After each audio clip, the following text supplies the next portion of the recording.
Okay, so we have hit the finale of season 2 of Servant. This is written and directed by Ishana Knight Shyamalan. So the episode's titled Josephine, and we get the reveal that the woman at the door of last episode is Aunt Josephine. What's odd about this whole Aunt Josephine thing is it just seems like, why isn't this part just Aunt May, who's been set up all of last season, that we saw last season?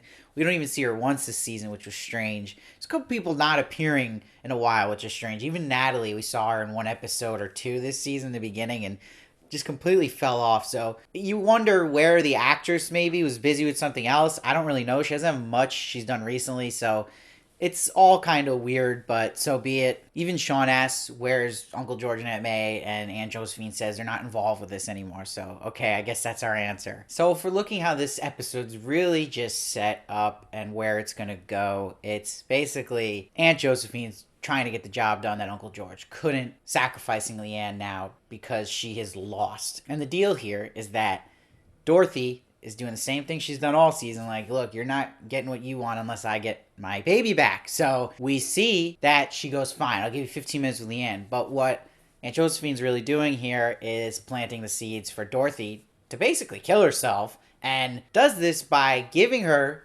the outfit Jericho wore when he died, and she's locking Sean's phone when he's not looking. She's messing with them so she can just do what she wants with Leanne, and they're distracted. She does not really give a crap about Dorothy or Sean. So we finally see the Betamax player makes it to the attic through Aunt Josephine, and she plays for Leanne this video that reminded me a lot of the Dharma Initiative videos from Lost. But this is with the Church of Lesser Saints. We meet this guy, Uncle Frederick, and it's just explaining what Uncle George has been doing the past episodes, what Aunt Josephine's now trying to do with Leanne, and how this whole ritual works. What I did like about this, though, is it did get a good payoff by the end of the episode, because the one this will all eventually happen to is Aunt Josephine, not Leanne. She actually pulls it off herself, which was pretty cool. It has this line in this video, too, where Uncle Frederick's like, and never forget who your true adversary is, because he's saying, even if you love this person, you're doing, again, what's for the higher good they believe in for this cult. And it actually flashes then like these satanic images. And Josephine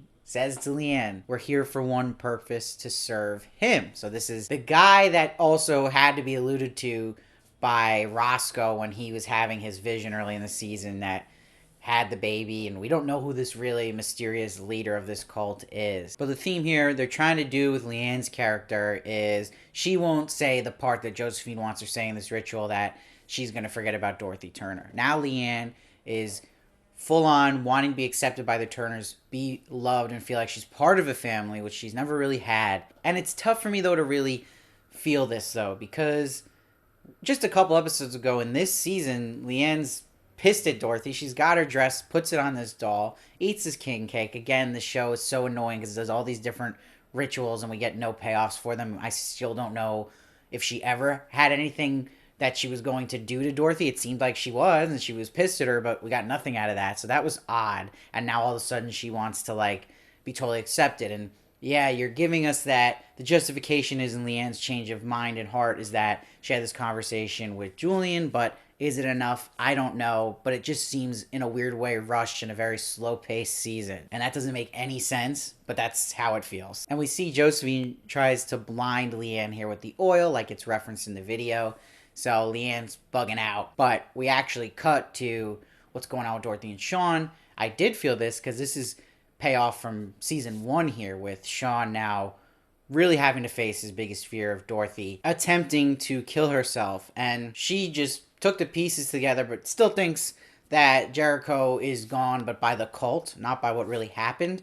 And why I'm saying it's a payoff is because we're seeing Sean's growth finally come full circle, where he finally is about to do the right thing and tell Dorothy what happened and face this fear he's had for the better good. And also when he's knocking on the door, the way he gets Dorothy out of this is like, hey, like, if the son is still alive, how am I going to tell him his mother left him? It really worked, and he's finally getting how to even, like, talk to Dorothy, and came off genuine here and caring about her and the baby. And I think that's a huge journey he's taken from season 1, where he was so unlikable and just an a-hole, to where he is now. And then finally doing what we all want him to do and tell Dorothy what happened. And just props to Toby Kebbell this episode. I thought he was incredible, and especially in these scenes with Dorothy. But when he's about to tell her what happens, obviously it gets interfered, which we'll get to. So we get this gruesome scene here where Josephine is cutting Leanne's arm open, but how this was built thematically in this episode about Leanne now wanting to feel loved by the Turners,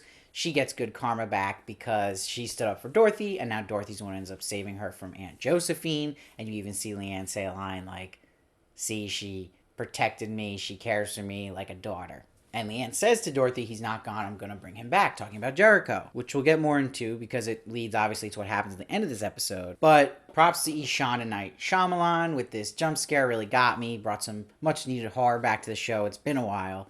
That really was effective because when Leanne was sharpening the dagger in the fire, Aunt Josephine grabs her, and we get the reveal why she's covered her face is that she has burn marks herself, so tells me Aunt Josephine's not so perfect in this cult as she comes off, that she's probably failed and had to pay the consequences of getting burn marks, and Leanne just goes for that eyeball, and that's what I said, I love that. Turns out that Leanne's the one who pulls this whole ritual on Aunt Josephine because she uses the dagger.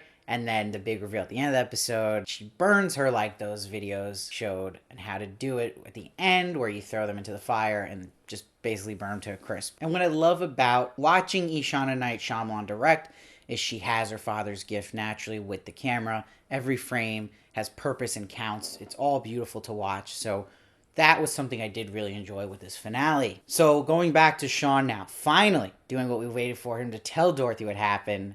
This is when the baby signal comes in to interrupt that happening, because again, then the show ends if Dorothy knows, so it's not going to happen. And Leanne now is with Jericho, and he's back. Now, Leanne's got a coat on, so it makes you think she left somewhere to get the baby, but I'm like, how would she do that so fast? Where was this baby? I still am going with the belief that she's changing this doll into the baby with some kind of black magic here, because we saw the doll was in that crib anyway, and we never see the doll and the baby in the same shot. But what I wasn't crazy about was now she's like, we're going to be a family now. They're with the baby. This still feels like it's stalled again now and not that interesting. And like, where have we really gone now this season where we left season 1 ending, Leanne leaving with the baby, and now season 2's ending where they get the baby back. But now she's feeling like she's accepted by the Turners. Okay. And so what's supposed to be the exciting thing to lead us into season 3, which really isn't, is this Leanne narration saying, she's like, I can feel the darkness in me getting bigger.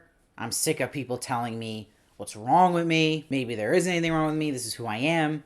And then she's saying, I know they are coming for me. Don't worry, I'll be ready. I know killing you started a war. It's like this like Avengers moment here. And I don't like it. I don't like where it's going because it shows the reveal that she roasted Aunt Josephine. She's in the wall here, but it's not the show we loved in season 1 anymore. It's completely changed because it was a mystery show, it had suspense, and it was really grounded in the character arcs. Now it's a show about a cult that we know is clearly messed up, and Leanne is going to be in this war with them, and they're just going to stall this story with the baby that, okay, Dorothy got the baby again, now we're just going to go where exactly? I don't know. It was so weird, and I don't think fans of this type of show, like it was in season 1, are going to be jumping up and down at the end of this and excited for season 3. Like, okay, Leanne's embracing her powers and she's going against this bad cult that raised her.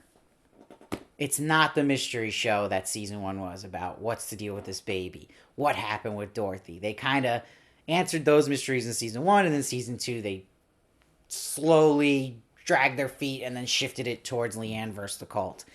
Different show and not that interesting. But the finale on its own merit, I'm going to give it an 8.1 because it had good intention here with a theme with Leanne being accepted by the Turners. I did like the scenes with Sean and Dorothy, but you feel disappointed because it's a finale and it doesn't feel like this big, awesome finale. It's just like, okay. And like I said, it seems like last week and this week's episode even would have been great if they just aired earlier or in the middle of the season leading to something else where they just felt so stretched this season. And going to my review of the whole season, I really did like the first quarter of the season all the way up to episode 4. And then it just went downhill from there. Picked up a little bit the last 2 episodes, but I wish it didn't have this just not great patch from like 5 to 7. It could have just went like 4 to 9 to 10 as the order and then give us more to the story and go there, that maybe by midpoint of the season we see Leanne now going against this cult. It was just stretched out, and made people lose interest quickly. And it's a disappointment this season as a whole. So I'm going to give it a 7.7. The score goes up a little bit because, again, let's not forget, those first couple episodes are really good, especially that episode 4, and then it kind of just peaked. So you're just averaging all the scores I've given it, and it kind of goes there. But it's sad because I loved season 1, and I feel like the fans love season 1. And I don't know if this is me causing this, but if you even go back and look at the views I got on my reviews for season 1 at this point, episodes 9 and 10, it was like 10,000 views I'd get for the videos. So I knew people were watching the show. And then this season, I'm just like reaching to get like 3,000 views for an episode. So I do feel like the interest has gone down. And maybe not just my videos, but you can look at IMDb and look at how many ratings each episode has, just how many people are actually even paying attention to it. It's very low. So it's that sad story, and it's rare, but you know it's not a good sign when, you know, it should be going up the numbers on a season 2, and more people should be invested, where it's just gone backwards even just since the beginning of season 2 with viewership, which sucks. And again, it hurts. It's on Apple TV, of course, but it didn't help its cause that the second half wasn't that great. So I don't know if I'm even excited for season 3 or if I'm going to even cover it. Let me know what you guys think. Let me know what you thought of the finale. Let me know what you'd give the season as a whole as well. And then let me know if you'd be tuning into season 3, if you're excited for it, if you're going to definitely be watching it, or if you're out. I know a lot of people said you're out even earlier in the season, but let's see, maybe you're back. Let me know all your thoughts. I'd love to hear them. I read every comment and try to respond as many as I can. If you really enjoy what I do here, I'd love a $2 monthly donation you could commit to. It's a PayPal link down below. That will help me do more videos for you guys and cover more shows, and I could do this full time one day. And please follow me at Steve Varley Show on Twitter and Instagram for more of me. And if you could please subscribe to the channel, just in general, it helps me in so many ways you have no idea. I do a bunch of shows, movies, celebrity interviews, so I just love to have you stay on board for some of my work. And I'll see you next time. I want my baby back, baby back, baby back. I want my baby back, baby back, baby back. I want my baby back, baby back, baby back. I want my baby back, baby back.